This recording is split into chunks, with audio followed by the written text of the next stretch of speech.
Okay, I think we'll get going. We'll probably have a few more people logging on at the beginning of this webinar. I just want to welcome everyone. I'm Lisa Muchachito, and I'm the program manager here at the Columbia Water Center at Columbia University.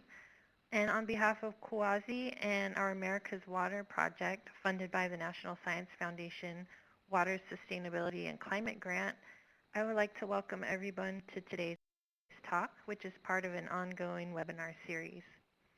In brief, our America's Water Initiative is a program that aims to build a network of academic institutions, government agencies, and private industry to develop a research agenda that will inform water infrastructure improvements in the United States through innovative management solutions, new technologies, and new policies.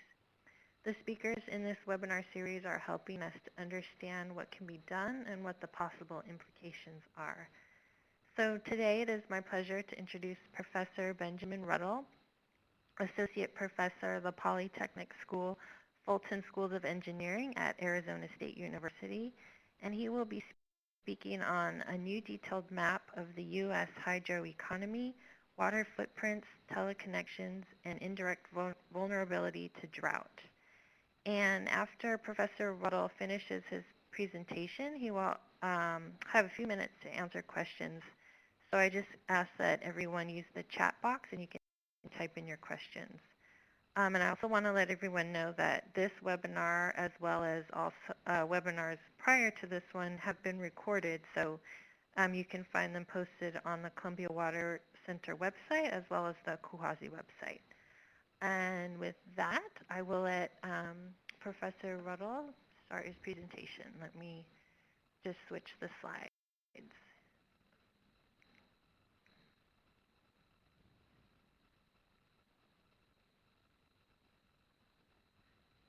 Okay, there you go.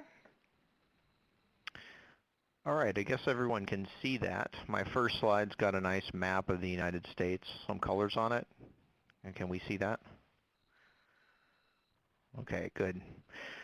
So thanks for coming, everybody. This is going to take about half an hour, give or take a few minutes, and then we'll have time for questions at the end. Before I get started, I wanted to point out that this work is not mine alone. There's been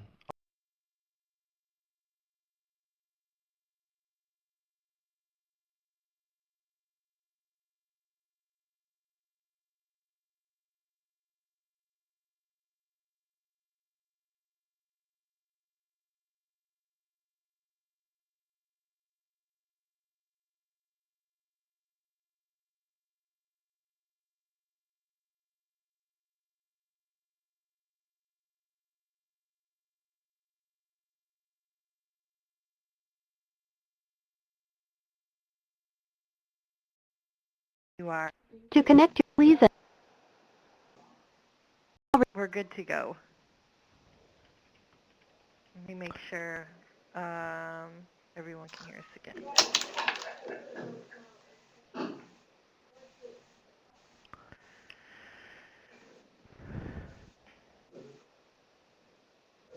Can everybody hear me? Yes, Okay, good. sounds like we're good. I'm so sorry. Well, technology doesn't always work. No. It often doesn't work. Okay, so there's a bunch of people who've helped me with this project, and one of them, for example, is Vince Tidwell, who is also affiliated with the America's Water Project in various ways. He's at Sandia Labs. This is a map that his team at Sandia produced several years back, focused on a modeled surface water scarcity index. So what we see here is that in most of the western U.S. And also part of Florida, there's a lot of water stress or potential for surface water stress in the United States. And then you would also notice, based on this pattern, that these are some of the most important locations in the country for water supply. They're water stressed, but these are also places where we use a lot of water, for example, for irrigated agriculture. So we have this water scarcity problem that's growing and really is becoming acute now for the first time in the United States, especially in these places. It's not limited to those places, however, as we'll see. So how do we cope with that? There's a lot of ways. This is an incomplete list, but there's different strategies, and I think it's important to review what some of the options are, because there's social options, there's economic options, there's infrastructural and technological options, there's legal options, political options. There's all kinds of options. Some of them are expensive.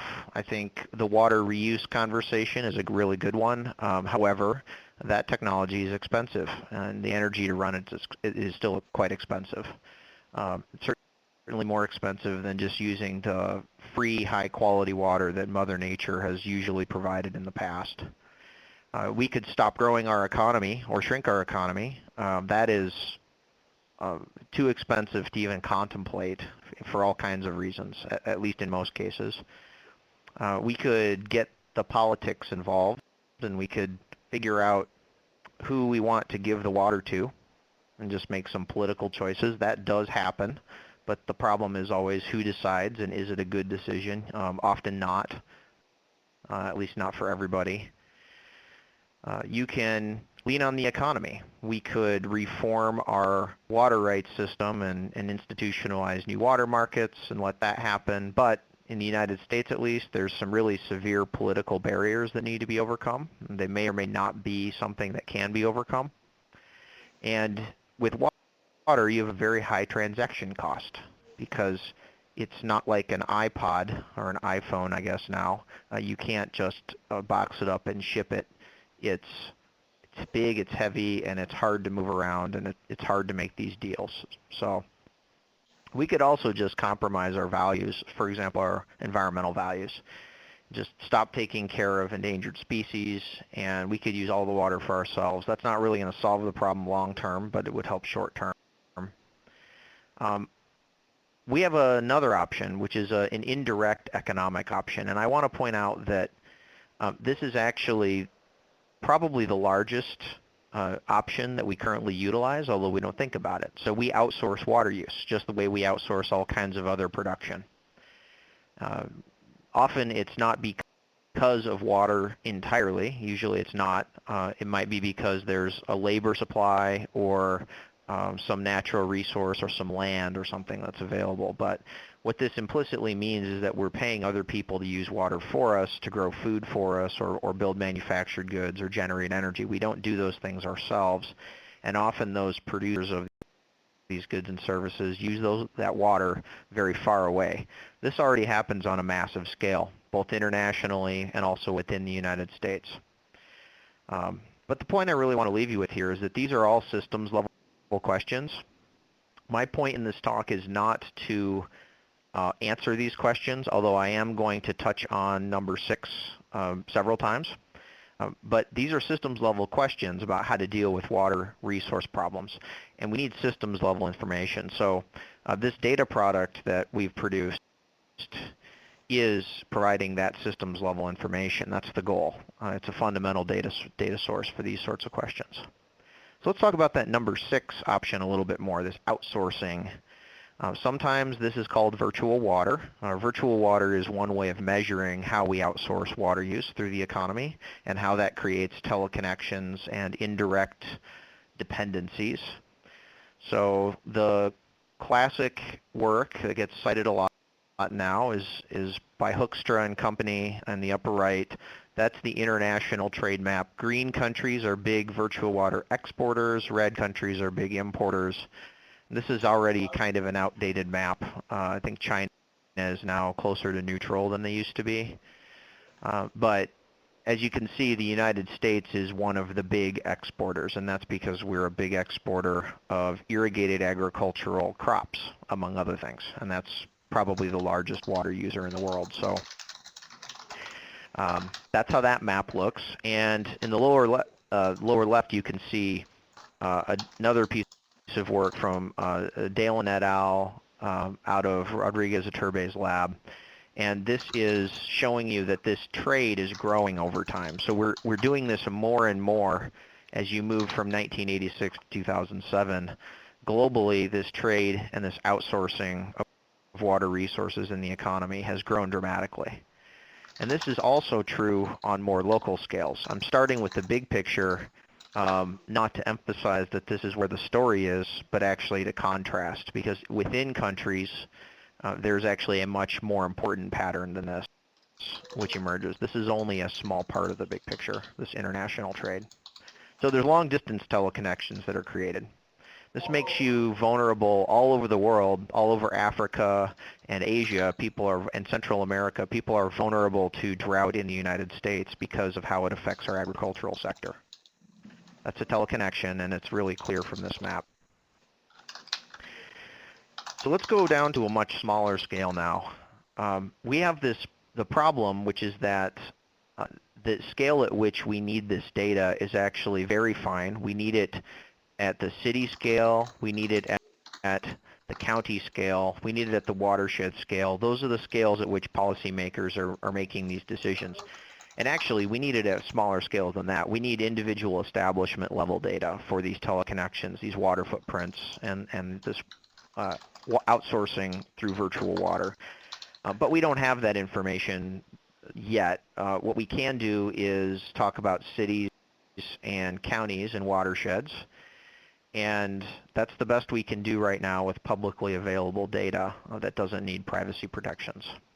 So this is the database that we've just completed producing. It's the National Water Economy Database for the United States, version 1.0. So this provides a complete water footprint for the United States at the level of economic sectors and counties and cities.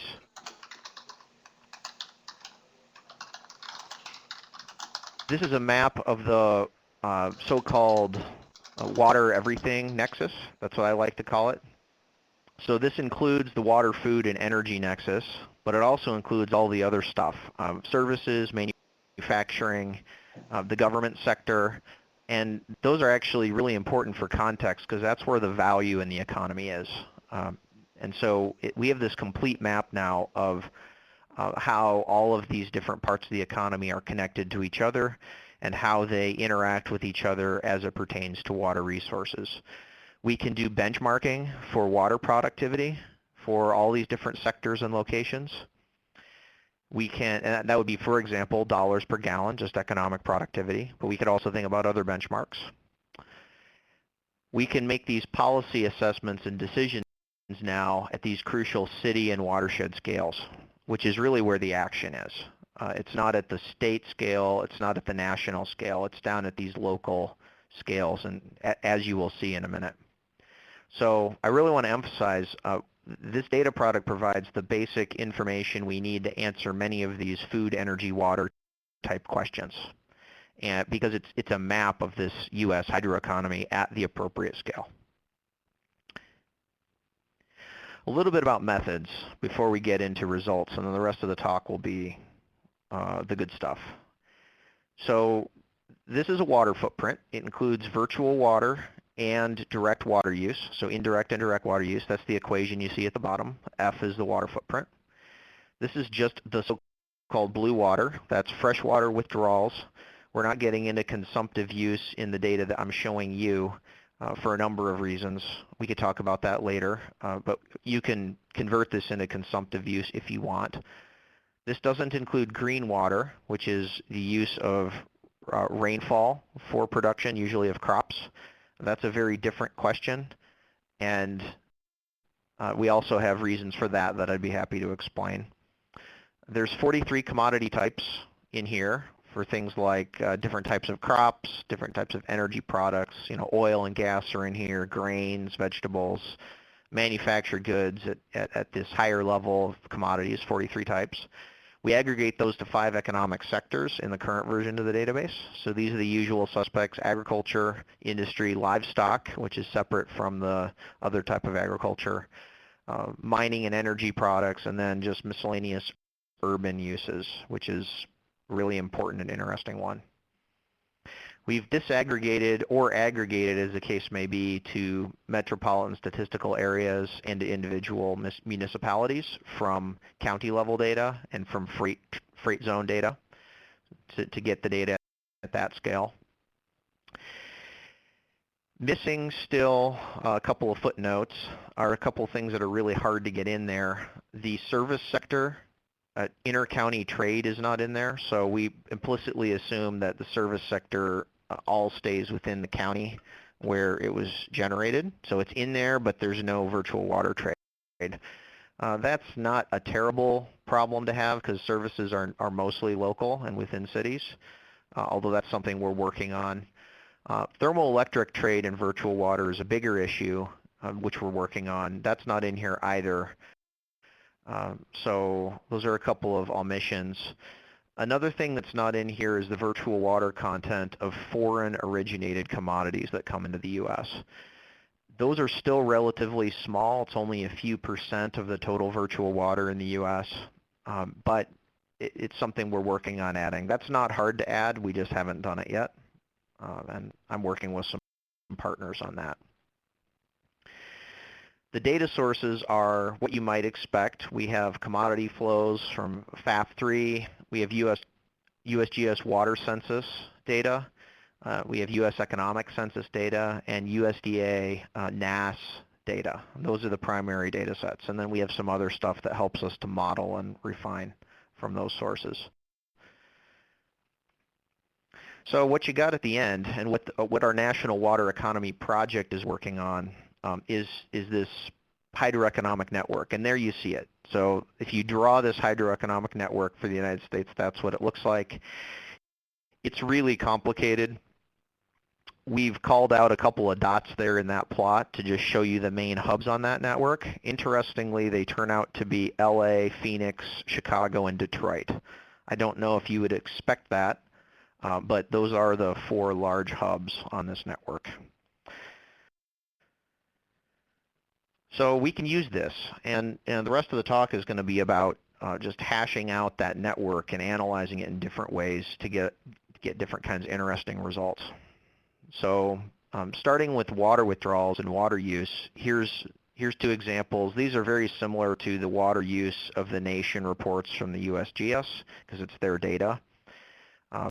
But what we got here is total withdrawals, and you have agricultural withdrawals, and red is large. And this gives you some interesting contrast. You can see on the left slide that total withdrawals are dominated by large cities, mostly in the eastern U.S., because that's where they are. And it's also got a heavy component from irrigated agriculture in the western U.S. And on the Great Plains. Also standing out is the Mississippi River Basin, the lower Mississippi, where there's a lot of irrigated agriculture, and South Florida and South Texas. So those are some places not in the West where you have this agriculture. And this is going to be the pattern when combined with the trade data that gives us our network and all of our impacts. These are the places where we're using a lot of surface water and groundwater. Here are your virtual water trades. So again, this is what we're looking at is not those edges in the network, because that's a big spaghetti tangled mess, which we saw 2 slides back. This is the net of the total inflow, outflow of that virtual water trade at the county level. So in the right 2 slides, red means that there's a big flow. Upper right is inflow, so you're outsourcing water use and you're bringing in that virtual water. And then lower right is outflow. So these are the people who are insourcing water uses from others, and they're taking on that water use burden from other people. So inflow in the upper right, as you can see, is dominated by major metro areas. You can see basically every metro in the country called out there, with a couple of more rural areas also. And then lower right, you have outflow, and these are your major irrigated agricultural areas primarily, although there's more to it than that. There's energy in here, there's manufacturing, and you'll see those in some cases. Ports also figure prominently because these are places where a lot of these water-intensive goods and services come and go from the country. And so that shows up in here. That trade is in the database, but it shows up as a flow through a port city. Lower left is your net virtual water. So yellow on this means you're net neutral. So basically you're outsourcing as much water use as you're insourcing.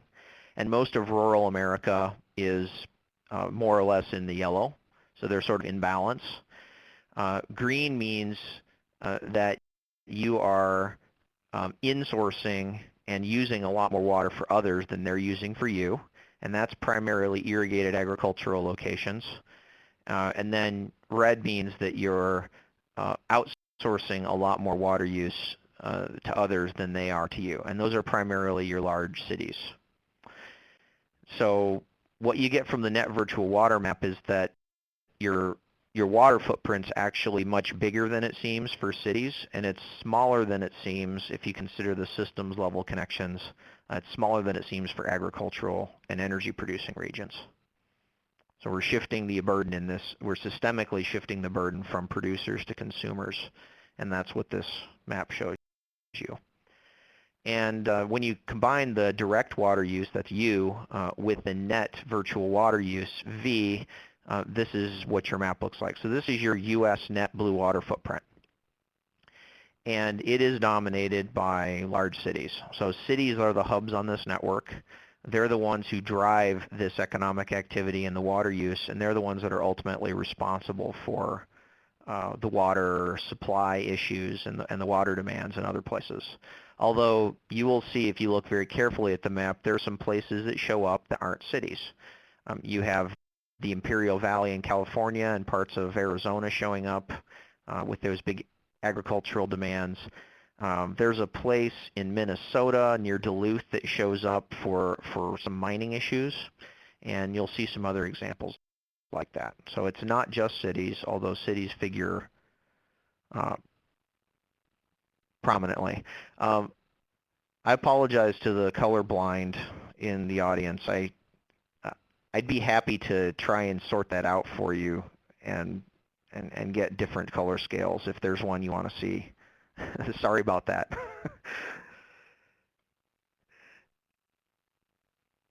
So this is vulnerability. I promised to talk a little bit about vulnerability to drought. And this is a map that you get when you combine that water stress index, the surface water stress, with virtual water inflows. So without getting into the math too much, you show up as red on this plot if you are using a lot of virtual water, and that virtual water is coming from places that have a high degree of water stress. And what you can see on the map is that California and southern Arizona, especially central and southern California and southern Arizona, are really the center of vulnerability. They're the most vulnerable in the United States, according to this framework. They're exposed to a lot of water stress, indirectly and directly. Other places are like southern Idaho, the western U.S. generally, parts of the Great Plains, and South Texas and South Florida. However, Chicago shows up here as an interesting case as well, and that's a very, very complicated case.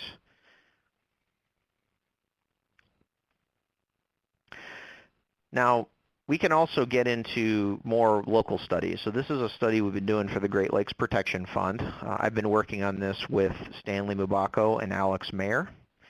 And this is a study that takes this information and translates it into an aquatic framework. So we're looking at water balances, and the point of this project is to see how these economic water uses are impacting aquatic ecosystems in this water-rich region. There's not really any water scarcity in the Great Lakes region, but there is sometimes an impact on wetlands and streams and such when you're using the water in the summertime. So we're focusing on that. And what this map is showing you is the places where the net virtual water trade is resulting in an impact on the water balance in that location.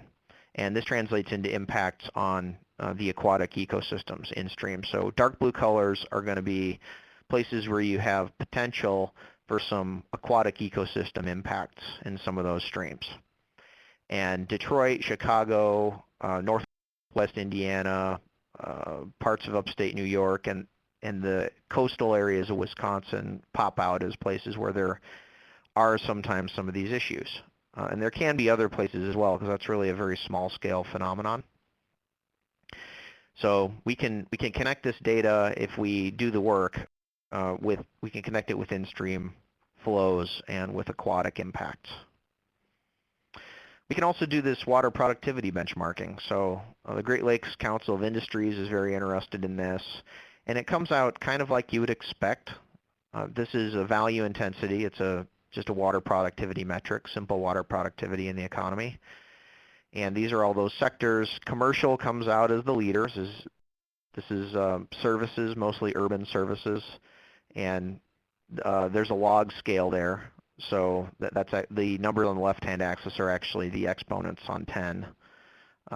So commercial is the leader. An order of magnitude behind is industry, and then another order of magnitude behind is going to be your other categories: irrigated ag, livestock, mining, and thermoelectric power. So we have these three different tiers of value creation using water in the Great Lakes. That would come into play if we were to have a market-based water allocation situation or some sort of economic optimization. You know, clearly there's certain sectors that are more productive and are going to be able to use those water resources in ways that are more economically beneficial. But that's just the economic side of things. So this is a water productivity benchmark for the water footprint. Now let's shift out west to another example, even smaller scale. This is just one city, so we're going to pick out one city. We're going to look at Flagstaff's water footprint. So your pie chart there is the external component, that's virtual water inflow for Flagstaff, and it breaks down where it comes from. So most of it comes from agriculture in Arizona, and that's especially in southern Arizona, in the area around Phoenix and Tucson and in between. So that's where most of their external water footprint comes from, and that's their primary vulnerability also. The other portion, some of it comes from agriculture in other states. There's some industrial and some mining water, and we've mapped that also here on the map. So red means that you have a lot of virtual water inflow from that location. Maricopa County, which is Phoenix, leads that. That's actually, there's more exposure by Flagstaff to Maricopa County's water than to Flagstaff's own local water, because they have so much trade. And their footprint is spread out throughout the southwestern U.S. There's a lot of it in California and Arizona. This is that indirect vulnerability to water stress and drought that I was talking about. So this is for Flagstaff. So you can ask the question for one county, for one city, where are we vulnerable to drought or water stress? Where are these teleconnections that create vulnerability to water stress for us? And the largest teleconnections here are to Maricopa and Pinal counties, and that's Phoenix and the surrounding farming communities. And then you also have this large cluster in northwestern New Mexico, which is Farmington, where a lot of Flagstaff's energy resources come from, Gallup and Albuquerque, and that area up there has got a lot of connection to Flagstaff. So what those locations have in common is that Flagstaff is very dependent on them economically, and they have a lot of water stress in those locations. So those show up in that vulnerable footprint. They don't really have exposure to the Northwest or to the eastern U.S. There's a little bit showing up in Nebraska, which is kind of interesting. They must have a big contract with some beef supplier or something there. And mostly it's Arizona and the periphery of Arizona that they're exposed to. Water productivity figures very prominently in a city as well. So this is a breakdown, orange versus blue. Orange is the outsourced water, so that's the outsourced part of the water footprint. It's your virtual water component. And blue is that it's that direct water use of your own local water. So in Flagstaff, 86% of their water footprint is outsourced. 14% they use locally within their own city boundaries, their own real wet water there rather than virtual water. But the breakdown is not even across these different tiers of the economy. In the service sector and in the government sectors of the economy, the water use is almost entirely local and direct, so they outsource very little of their services and virtually none of their governmental and quaternary sector activities. In the industrial sector, they outsource most, about 4/5, and in the primary sector, that's your ag and mining, they outsource nearly everything. And what I want to point out is that as you move up that value chain from primary to tertiary, at least, hard to say what value is at the governmental level. It's not really a taxable event, so you can't use these metrics. But as you move up from primary, secondary, to tertiary, your water productivity is increasing. So Flagstaff is, for various reasons, using water, its own water, for higher value sectors of the economy, and it's outsourcing the less valuable and more water-intensive uses. So this is an important pattern that you see reflected in cities. And this is why cities are really the winners, and they're also really the drivers of our national water supply situation. Now let's talk about a metro area. So this is a group of cities or a group of municipalities.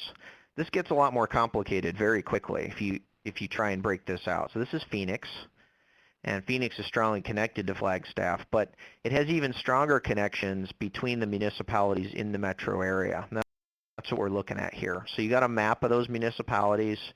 You can see that according to gallons per capita per day, that's upper left, you have a wide variety of water efficiencies on a per capita basis in these cities.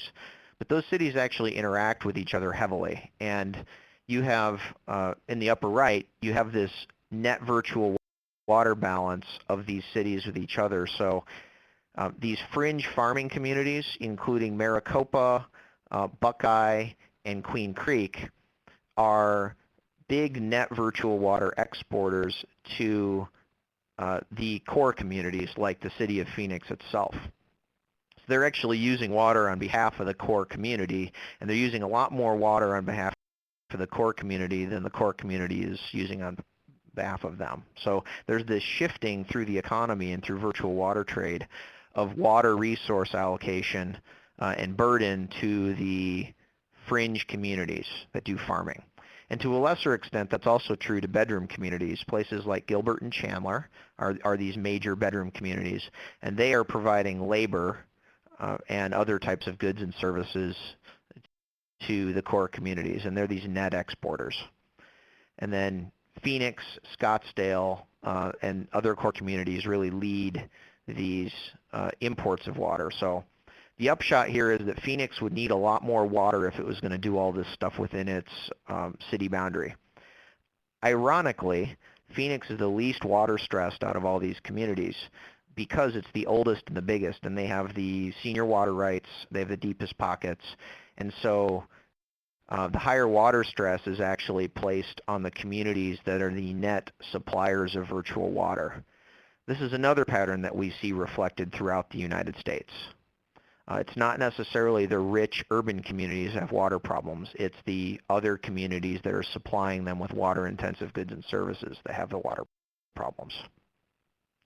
And then you see on the bottom, you see these virtual water inflows and outflows for Phoenix.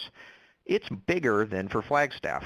Most of the western U.S. is a supplier of this to Phoenix, the Phoenix metro, and you have places throughout the United States, even in the Northeast, that are using virtual water from the Phoenix metro. So bigger city and has more and longer distance teleconnections.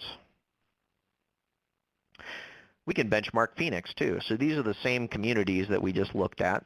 3 different metrics of water productivity. There's gallons per capita, or people per acre feet. There's payroll, which is how much of the money is coming to the local population in terms of wages.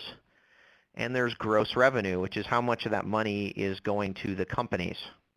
And you can see gross revenue and payroll track pretty well with each other in terms of ranking communities. Some of these core communities that are rich, Tempe, which is where Arizona State is, and Scottsdale and Phoenix really lead in those categories of generating the most value in different categories, financial categories, per gallon per acre foot. But then if you look at gallons per capita, which is a population, a water equity, a water rights sort of perspective, you see a very different ranking. Places like Goodyear and Buckeye actually are coming out ahead on that. So different metrics of productivity, different water footprint benchmarks give you different results. And I think that's an important concept when we're considering how to optimize the system or how to have these conversations about water allocation. The metrics you use actually give you different results for who should get the water and who's doing the most with it. And this all falls out of this water footprint map with water productivity. One final example here, which we're working on for a paper, is virtual water reallocation. So I already mentioned that this sort of implicitly is a reallocation of water resources, and that's a very metaphorical reallocation in most cases, like when you're allocating water from Africa to the United States. It's not like those two places are really competing or that there's a legal framework that binds together their water resources. However, as you get down to these much smaller scales, where the NWED database gives you this kind of data, you actually do have direct interactions with water rights and direct competition for water. So here's just an example for the Colorado River Basin Compact in states, where you can see that some states are, because of the virtual water trade, some states are using more or less of the Colorado River in terms of consumption than they are allocated according to the treaty. So it's a different way to look at this. And what makes this important is that these states are all sharing one physical water supply. And the way they use it economically actually reallocates that. So California is the big winner in that equation because they are outsourcing a lot of their consumption to other states.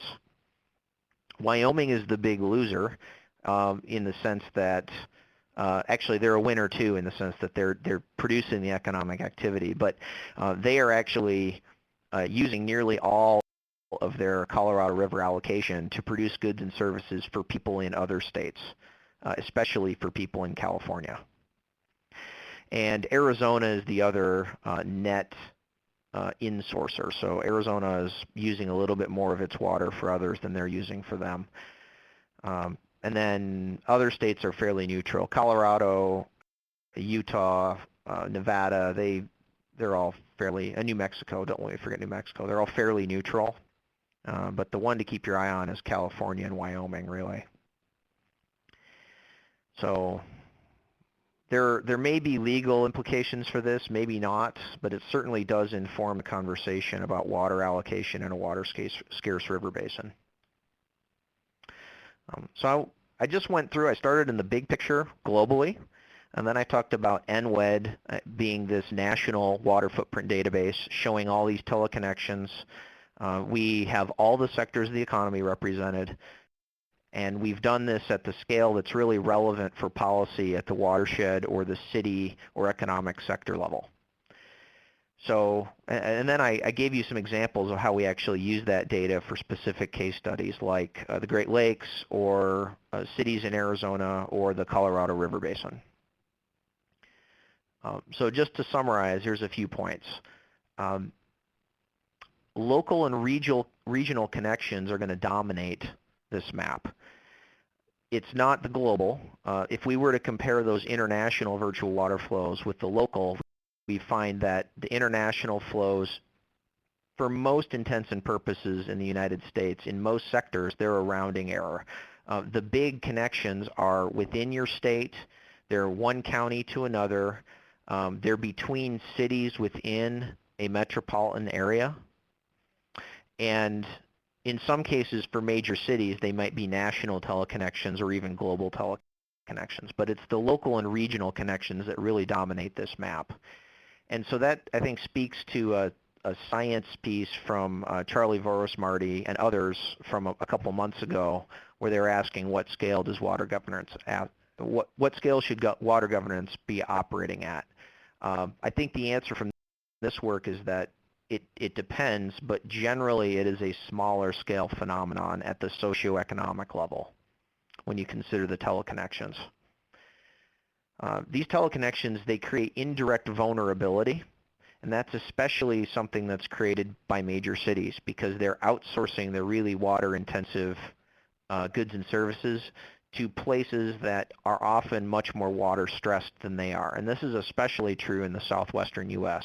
for cities like Phoenix, Los Angeles, places like that. They're leaning heavily on suppliers that are not very water secure and that have a lot of water stress through these teleconnections. The biggest distinctions we see in the U.S. hydroeconomy are actually sectoral. It's between like the agricultural sector, the commercial sector, et cetera. Not as much the geography, although the geography also matters quite a bit. So we need to be talking in this conversation about different economic sectors. The distinctions are between those lower tier and higher tier economic sectors, and those are what make the big difference. That's what explains most of these patterns in water use. And of course, for that reason, irrigated agriculture figures very prominently in all parts of the water footprint and these teleconnections because it's the biggest water use and it's the one that most cities are directly dependent on. So going forward, what I hope to do is to use this data to inform these food, energy, water type questions in the next couple years, but also really give this systems level perspective to those questions. Also, I wanted to mention we have some work on the California drought and indirect connections and vulnerability to that drought. That's in review right now, so stay tuned for that. I'm hoping that that will come through pretty soon. I didn't show that example because it is in review and I want to be sensitive to that. So I'm going to end with some acknowledgments. The NWED data itself is not publicly available at this point because it hasn't been funded by anyone, that particular database. But a lot of the applications of the data have been funded. The Great Lakes Protection Fund and Great Lakes Commission have been involved. The Department of Energy, WEC, which is the Western Electrical Cooperative, National Science Foundation. There is Walton Sustainability Solutions Initiative at ASU that's funded some of this, and there's been in-kind support from a number of universities and from the cities of Chandler, Arizona, and Flagstaff, Arizona. So I want to acknowledge that, as well as the large group of collaborators who've helped me to one extent or another with this work, especially Richard Rushforth, who has been the lead developer on the database work. So with that, I will stop, and I think we have time for questions. Back to you, Lisa. Thank you so much, Professor Ruddell. That was great. Yeah, again, if anyone has questions, please go ahead and type them into the chat box, and we'll stay on here for a couple more minutes.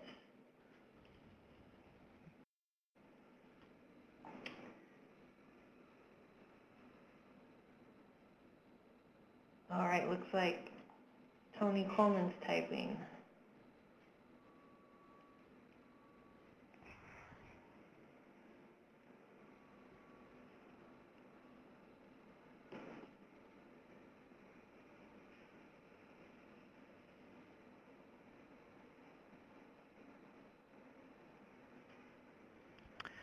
I'll take Tony's question first because it's easy. We haven't done any work on green water with this project. It's not in the database. It would not be hard to add, however, but the complexity comes in analyzing it. The sorts of questions you ask about green water and blue water are very different. So there is no green water in here yet. That's the simple answer. I could add it. Blue water and green water are complementary to a degree, and because I'm more interested in water scarcity problems, I think the blue water is the more important one to focus on. Green water is sort of free water, and so it's a really important issue, and it eliminates the need to use water for agriculture, which is a big reason why much of the eastern U.S. doesn't have water stress right now. It's because they aren't using a lot of irrigated agriculture. So it's an important topic, but we haven't put it in here yet. we could easily do that. We have all the economic and trade data. One would simply need to do the work to add that layer in by estimating green water use for agriculture. And that's sort of a small piece of work to add that in.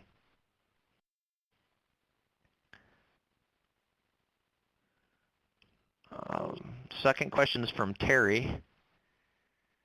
So could you please elaborate a little on the criteria when defining limits of water availability? Good question. So I'm leaning for this on a very simple index that was constructed by Vince Tidwell's team. It is not the only or the right way to do this, but what we're talking about here is surface water availability or surface water stress. And the equation there is just that simple. It involves rainfall and basin level flow, which is Q. And you're just looking at a modeled, this is almost entirely modeled, a modeled relationship between water demand and surface water availability, and that's renewable surface water availability from flow, surface water flow, and precip. So it's really simple, and it's modeled at the Huck 6 scale, which is a pretty coarse scale. There's better work on this topic. There's more detailed work. But I think what's important for our purposes here is that the general pattern is reliable. It gives you the proper locations. Any particular application, if you're interested in a certain type of impact or a certain type of drought, you need to substitute a different type of stress index or impact index in here in order to get the right kind of information, right? So that's just going to depend on your application.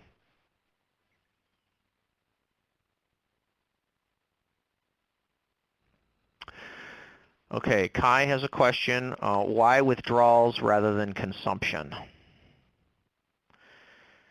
So, good question. That's a very basic consideration. There isn't a good answer for this. I think it's not obvious that we should use consumption.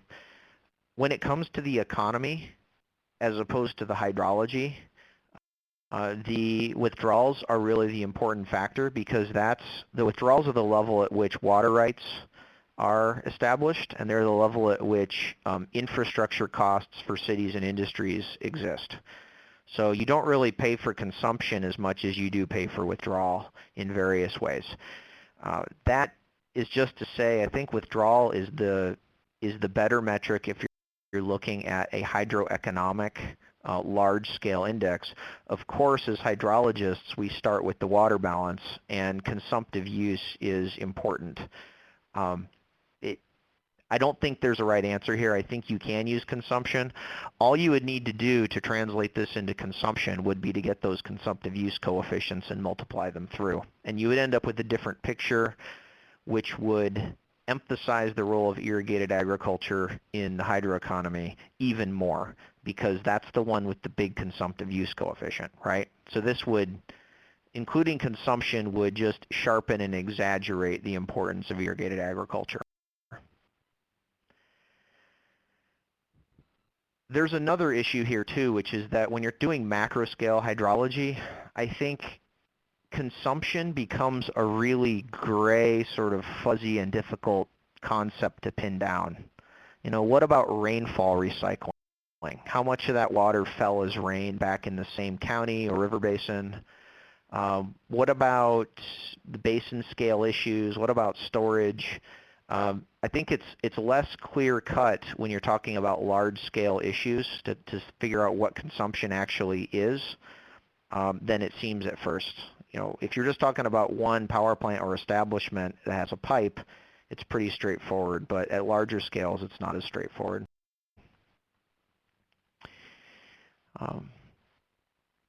James' question is next. Does the database include water agreements aside from the Colorado? So no, the database is entirely based on usage. There's no water rights in here. I would love it if there were water rights in here. you could use this database as a framework for structuring that information, for pointing out who had the right to use the physical water in different places. But the database doesn't include water agreements. The legal information I put in my last slide there for the Colorado is actually something that we put in an analysis. It's not a database function. So this is the slide we're talking about here.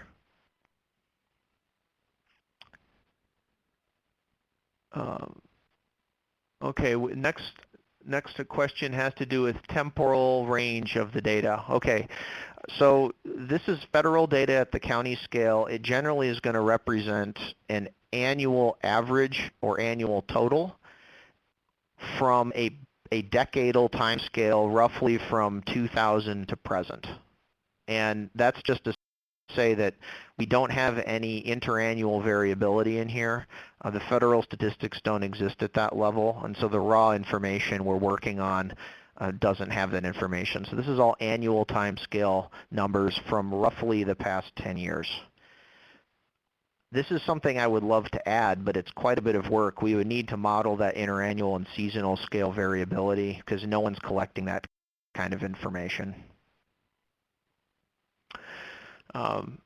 Next question is from Soham. It's a clarifying question. When you say that there's virtual water stress in any area, it means that there's actual water stress not in that area, but in the area where the water use is outsourced to. So that's right, Soham. That's exactly what I mean. It doesn't mean that there is an actual disruption in that virtual water flow or in that supply chain. It means that there is an increased likelihood that a drought or other water supply problem in that outsourced location could affect the in-sourcer of the virtual water. That's right. So that has no relationship between the local water stress. It's the outsourced location's water stress. However, if you take a careful look at the math, which I glossed over, let's see if I can find it. So this map right here is VF, so that's the vulnerable footprint, and that includes both VU and VV. VU is the direct vulnerability of the direct water, and VV is the vulnerability of the virtual water inflow. So we're actually combining those two in this slide, and so it's a hybrid of the two. We can break out either of those components. You can look at indirect or direct vulnerability this way. But this slide here that I showed you is actually a hybrid of the two. I don't know if I would call it a virtual drought. It's maybe a virtual potential drought or a virtual vulnerability. It's not an impact yet, but it has a good chance that it could be. Okay, I'm falling behind here on my questions. I see them appearing and disappearing. I think that might mean that I was answering questions as they were being typed in. So Soham has a follow-up question now. How do you decide weights for VU and VV? It's really simple. So we could have a really long conversation about how to do this properly. I think that there's been some good work out there in the life cycle analysis and other communities about how to do impact metrics. I don't think there's a right answer or a wrong answer. There's better answers for certain applications. Because we're looking at this national scale big picture, I wanted to use something really, really simple. And so all it is the volumetric virtual water or direct water flow. So that's gallons or acre feet or cubic meters. And I just multiply that by the water stress index, where the water stress index is between 0 and 1. So pick your stress index or your drought index or whatever index you're using. In this case, it's just a simple proportion of water that's used compared to what's available. And multiply that through by the virtual water flow or the direct water use. So those are the proportions. It's a very simple index. It's a very broad stroke sort of index. it's Lisa. I think that you've actually touched on everyone's questions. So thank you, everyone, for typing those up, and thank you again, Professor Ruddell, for your presentation. There might be one last question coming in. I'm not sure.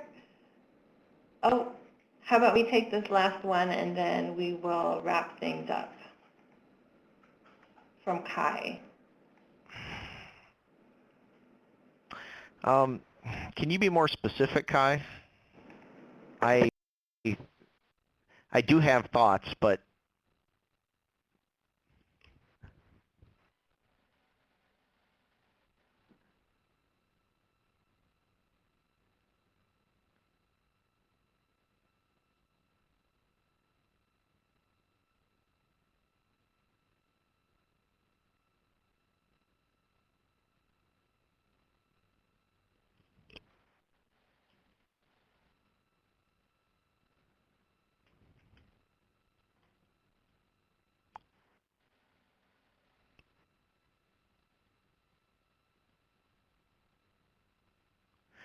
okay, maybe not. I guess I don't. Yeah, so it's related, and you can. This work is related to almost everything that's been done in life cycle analysis or various types of footprinting, and almost everything that's been done in input-output and Leontief type economics. So it's closely related to anything in that category.